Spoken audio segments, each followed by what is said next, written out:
بسم اللہ الرحمن الرحیم۔ السلام علیکم۔ دبئی میں ایک شخص نے نیکی کی اور نیکی کرنے کا صلہ اس کو جو بہت الٹا پڑا۔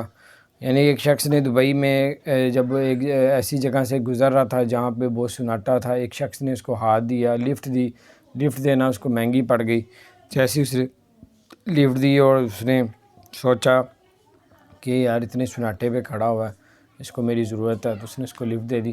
جیسے ہی آگے تھوڑی سی گاڑی گئی تو اس نے اس کی گردن سے اس کا سر پکڑ لیا، یعنی کہ گردن دبا دی اس کی۔ تو اس نے کہا کہ جو کچھ ہے تیرے پاس مجھے دے دے، نہیں تو تجھے گولی بھی مار دوں گا۔ تو اس نے اس کا والیٹ کھینچ لیا جس میں 500 درہم تھا بقول اس کے، اور موبائل بھی چھین کے لے گیا۔ اور وہ اس نے کہا میں نے تو نیکی کی تھی لیکن نیکی الٹی پڑ گئی۔ لیکن اس نے تھوڑی دیر بعد آگے جا کے جو ہے وہ جہاں قریبی جو پولیس اسٹیشن تھا وہاں پہ جا کے اس کی شکایت کی اور وہ بندہ بھی پکڑا گیا۔ بڑی ویسے حیرانگی کی بات ہوتی ہے کہ پکڑا بھی جاتا ہے وہاں پہ، اور اس وقت حالات بھی وہاں پہ بڑے خراب ہو رہے ہیں، لوگ جعلی پولیس والے بن جاتے ہیں، کبھی کچھ بن جاتے ہیں، لیکن اچھی سروس کی وجہ سے پکڑے بھی جاتے ہیں۔ اللہ تعالیٰ خیر کرے، اللہ تعالیٰ آپ سب کو اور ہم سب کو ہر طرح کے نقصان سے بچائے۔